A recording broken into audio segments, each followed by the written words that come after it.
I'm on the bus with my friends in Pop Evil. And I'm so happy to see you guys. I haven't seen you guys probably since the last record. And talk to me about number 3, Onyx, which is riding high. Now, I was going to ask you guys about what the last year has been like. Let's recap. What has the last 3 years been like for Pop Evil? It's been a long haul, but it's been, a steady climb. The guys are great and a very resilient bunch of guys. It just kind of, I think what we've learned inside this bus is really what's kind of shaped this current record of ours. And, it's been an Onyx couple of battles, it's been some bumps and bruises, but, we're here and, we feel very motivated, probably more motivated we've ever been. So we're excited about the future. After War of Angels, did you guys feel any trepidation about maybe heading back into the studio? Because that record was just so, Last Man Standing and Purple and Boss's Daughter. We had so many great tunes on that.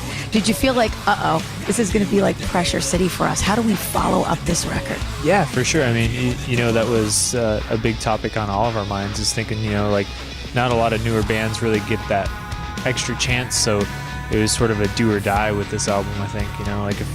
If we had a great album, I think everyone was expecting us to fail. So the fact that we delivered a great album is like, keeping us in the game. Did you really feel that way? Well, it's just kind of the business right now.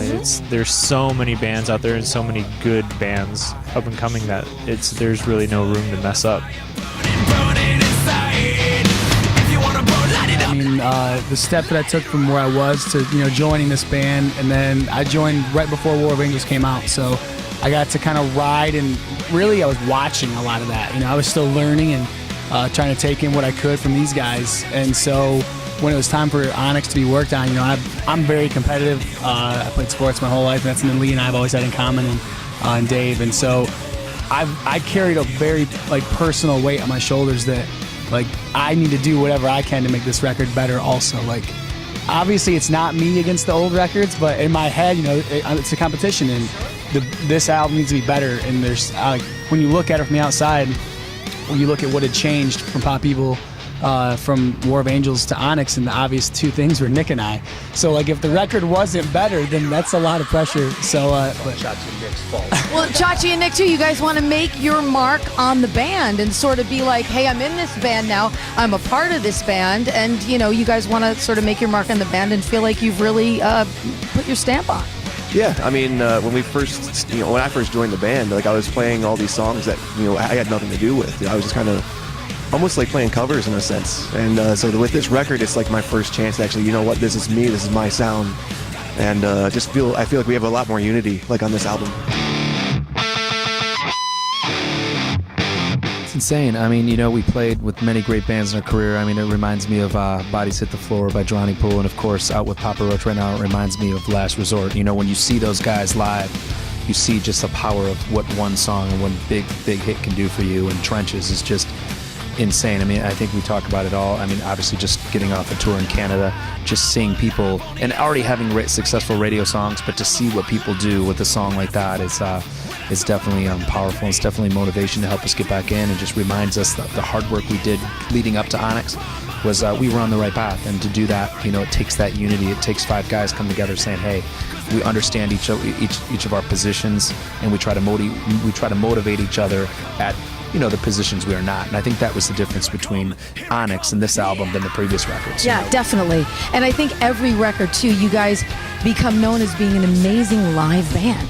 And that is, huge to be out there and to be touring. The cool thing too is you're a touring band that can go out with a 5-Finger Death Punch crowd. You can be with a 3 Doors Down crowd. You can be with a Whitesnake crowd. I mean, what has that been like, being a band that's out there, you're winning over these crowds, and you're doing it every single time? A lot of different styles of music, a lot of different age demographics that you're appealing to there. I think like what Matt said, it's important to just, these opportunities, it's so competitive, and the opportunities are so minimal in this day and age that it's important that you make the most of it. Again, that's why we call the band Pop Evil, so we could, play acoustically with our guitars, but also, turn up the amps and crank, and we're just blessed that at the end of the day, the rock metal community just embraces rock and metal, and they want more rock metal. And I think the more that we team up, with other rock bands, metal bands, it's important that people want to, or radio bands, people want to be involved. They want to see rock and metal shows, and we want to do our best to bring them. come, here I come. I think the correct answer to that is we never can predict or plan our future. So we're just going to keep writing and doing what we do on stage live and just proving it to people. And hopefully more people win over and come to the Pop Evil ways. And, we'll just keep doing our part to write the best music we can. And of course, I always say coming to a town near you because you guys are always touring. That is absolutely for sure. Pop Evil, thank you guys so much for hanging out with us inside the Box of Rock. Really appreciate it.